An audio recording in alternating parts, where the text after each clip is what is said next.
Harry Potter was the chosen one, partly because he was chosen before he was born. There were prophecies about Harry Potter's birth.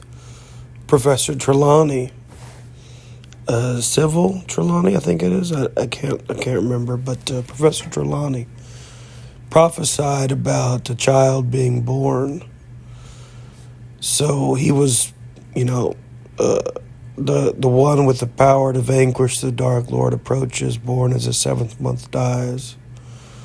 Neither can live while the other survives. It's something along those lines.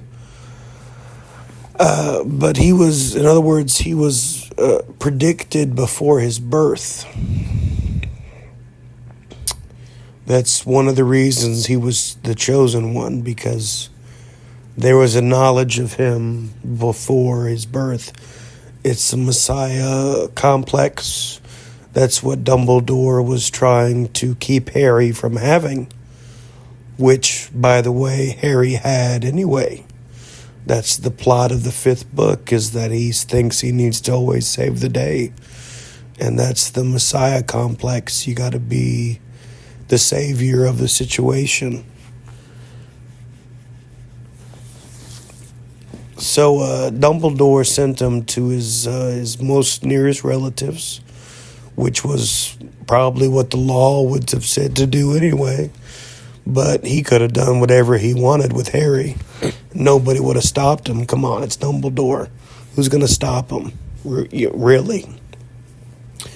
Dumbledore could have adopted him himself if he wanted to. He could have put him with a wizarding family, but he put him with his nearest relatives.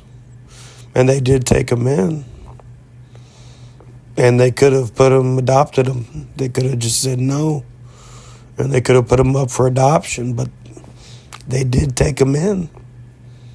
I'm not saying the Dursleys treated him with what people would call dignity or respect or even basic human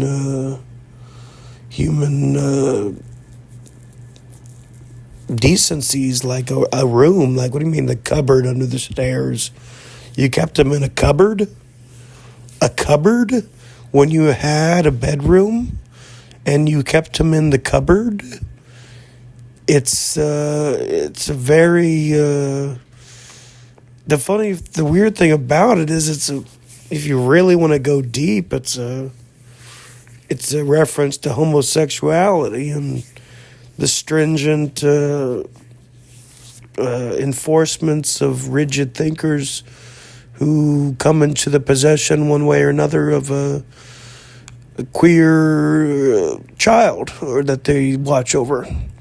And he was in the closet because he didn't know he was a wizard, and they knew he was a wizard and kept him in the closet.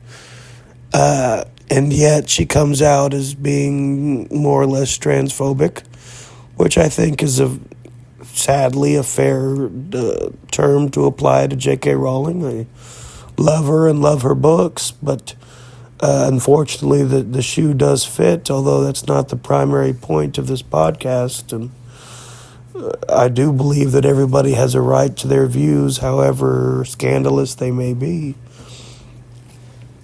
But Harry was chosen before he was born. Let's switch to the Legend of Zelda. And Link being the hero of time. And, he was chosen before he was born. Anybody who leads or is any hero was chosen before they were born. It's how it works. You're chosen before you were born. That's going to be the name of this podcast. You were chosen before you were born. How deep is that? You were chosen. I was chosen before I was born. I have enough grandiosity in my nervous system to think and believe that I will go down in the history of the Church of Jesus Christ of Latter-day Saints. I'm bold enough to believe that I will have a big enough impact on the world and therefore the Church of Jesus Christ of Latter-day Saints. I believe I'm going to make a difference.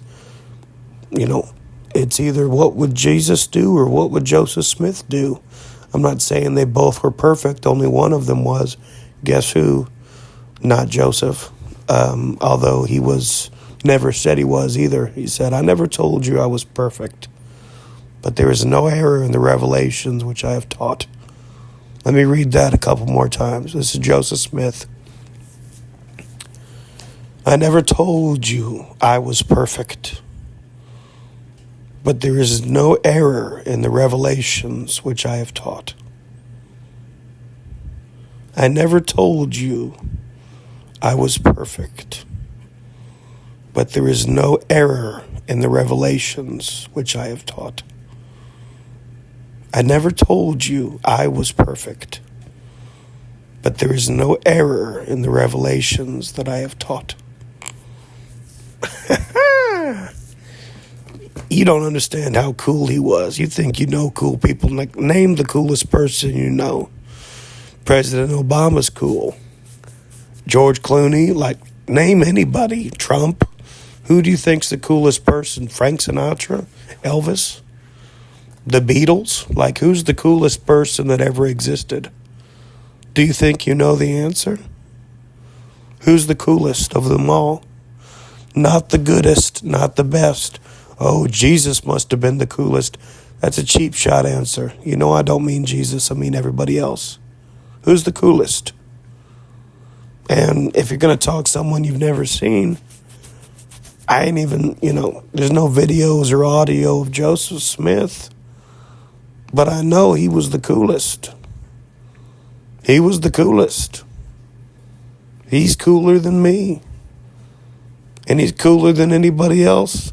Mike Tyson, Linkin Park, Jay-Z, Lil Wayne, Kanye West, Young Thug, Future, Lil Mosey, Shall I Go On, Quentin Tarantino. Who's the coolest? Joe Rogan. Who's Jordan Peterson? Who's the coolest guy in modern times, in all time, besides Jesus? Joseph Smith is. You wish you knew him. You never had a friend like him if you did. You never had. If you knew how much they loved him, those who really knew him, how pure he was. He wasn't perfect, but he was good. He was definitely good. If you knew the role he still has to play, y'all think his work is done? It's not. Joseph Smith will return. I know it's a strange doctrine, but he'll be back. Millions shall know Brother Joseph again. That is a hymn from the Church of Jesus Christ of Latter-day Saints. Millions shall know. That means new people are going to meet him. Why? Because he was cool. He was cool. Have you ever met somebody who was cool? Genuinely?